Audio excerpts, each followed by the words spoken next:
How many of us have missed a flight and said the following phrase, "It must be God's will"?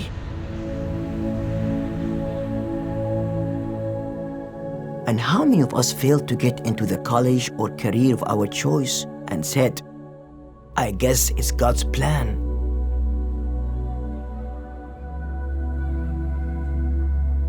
And how many of us have spent most of our days suffering failure after failure and said, "I guess it's God's will.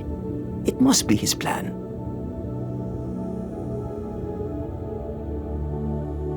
Before I began my journey of introspection, I was oblivious to the concept of destiny.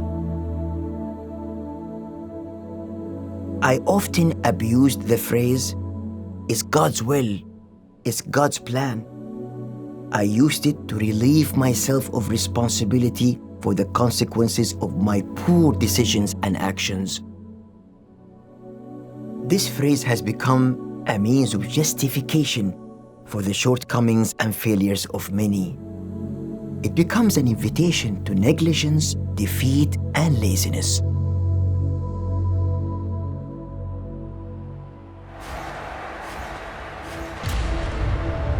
It is true that belief in destiny, both good and bad, is a pillar of faith, but it is easy to misunderstand destiny, and this misunderstanding in turn misleads our behavior.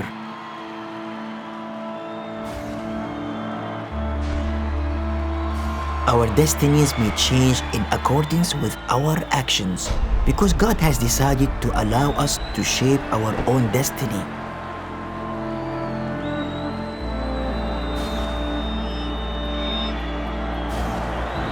God says in the Quran, you have the choice to go forward or backward. It is God's will to make our decisions dependent on our own free will. Destiny is made up of intersecting paths that cannot be taken simultaneously. As God says in the Holy Quran, "Indeed, we have revealed to you a choice. You can be grateful or ungrateful."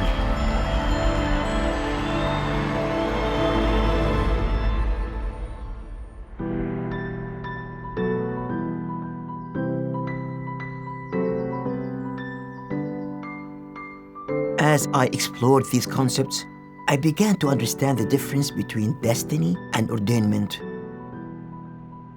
Destiny is man's undertaking, while ordainment is the divine plan and will.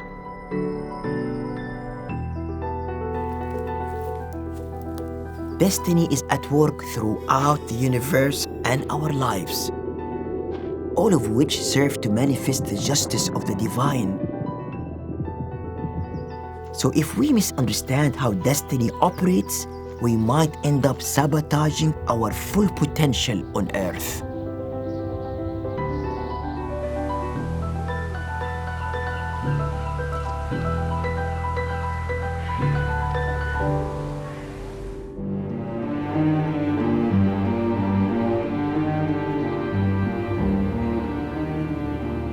But how do we reconcile our freedom of choice with God's knowledge of the result and outcome?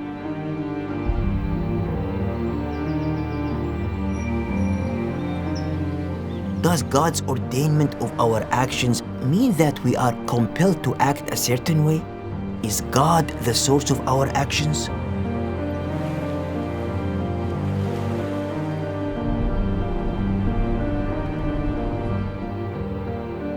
This same intellectual paradox provoked an inquiry by the Prophet's companion Abu Bakr. "O Messenger of God, am I living in a life that has occurred or living in a life in the making?" The Prophet replied, "Indeed, you are living in a life that has passed."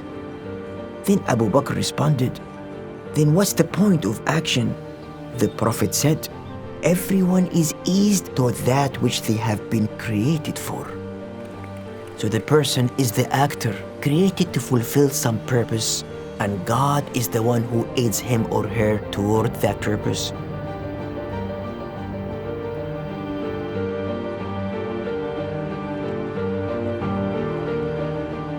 The quest for this purpose begins from within oneself.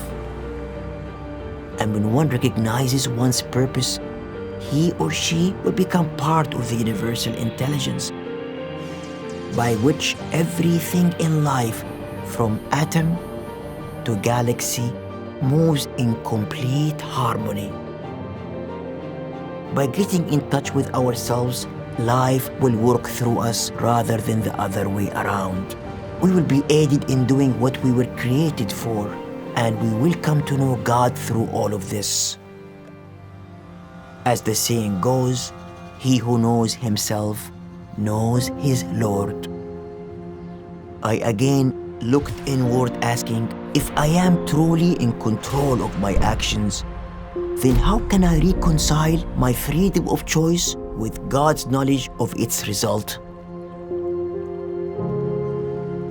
I turned to physics in my search.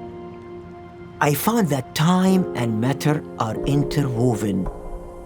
Without matter, there is no time.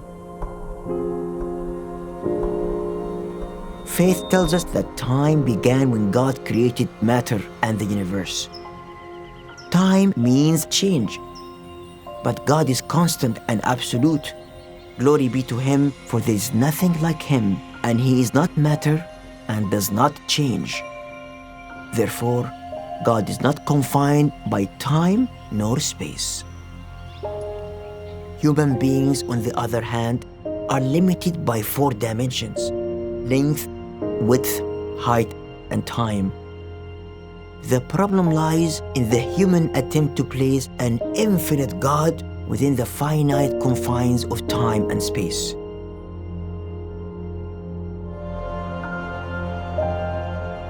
God is the first and the last. He has encompassed all things in His knowledge, and consequently knows the outcome of all things without any opposition to man's free will. Einstein himself confirmed that time is an illusion, a notion that only exists in a world defined by our dimensions.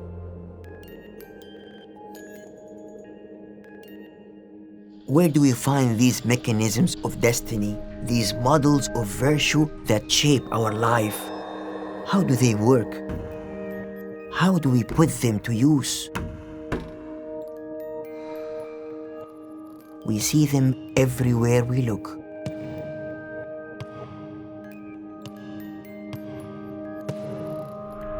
The mechanism by which a person lives a rewarding life is found in the Almighty saying, "Whoever does righteousness while he is a believer, we will surely cause him to live a good life, and we will surely give them their reward according to the best of what they do."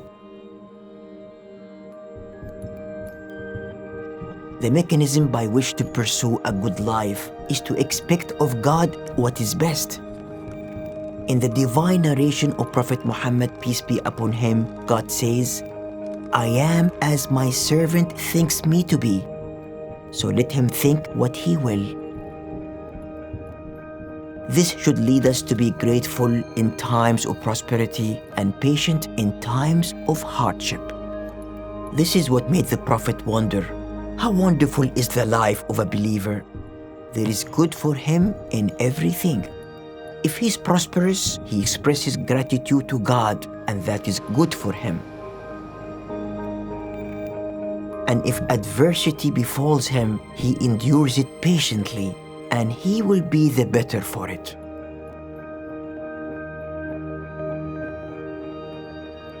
The Prophet loved and encouraged optimism, the expectation of good things.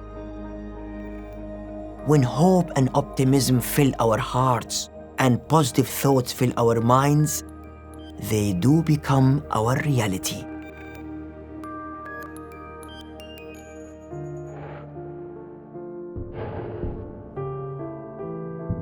The way destiny changes our external life is when we aspire to change our inner selves.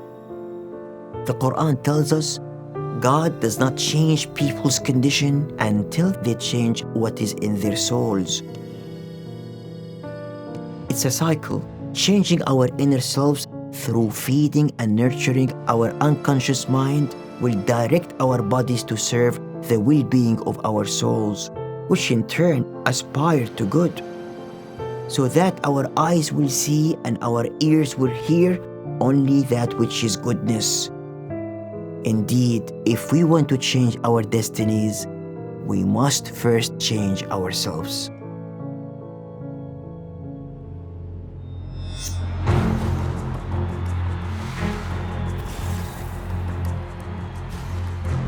But what stands in the way of us following these steps? It is our false projection of self, our ego. The ego is over-dependent on its limited and imperfect senses.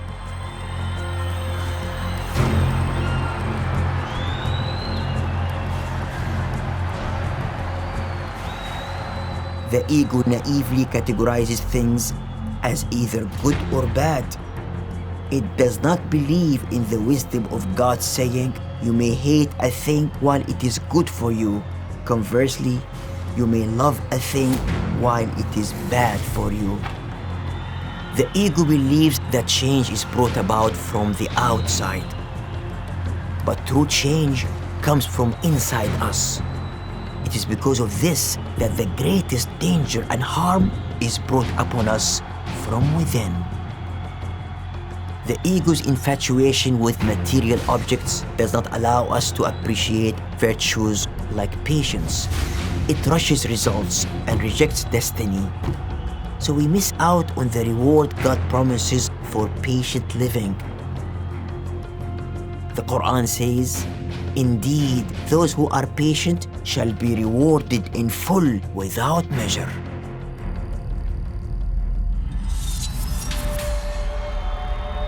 Our ego works against the mechanisms of destiny and believes that it is taking us down the right path. But the greater our egos become, the more our true self weakens, and we become hostile toward not just ourselves, but all of humanity. As our true selves are weakened, we begin to lose our cause, the purpose for which we were created.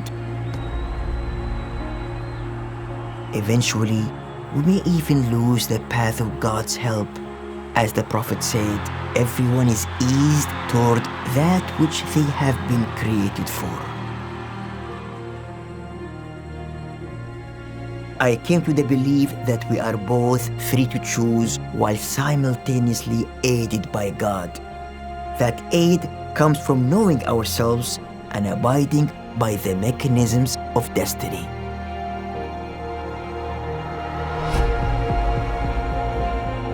This is the profound understanding that Khalifa Umar had, may God be pleased with him, when he refused to enter the Levant after it was plagued by an epidemic. When his fellow companion Abu Ubaidah criticized him, saying, Umar, do you run away from God's destiny? Umar answered, Abu Ubaidah, you should know better. We but run from divine destiny to divine destiny.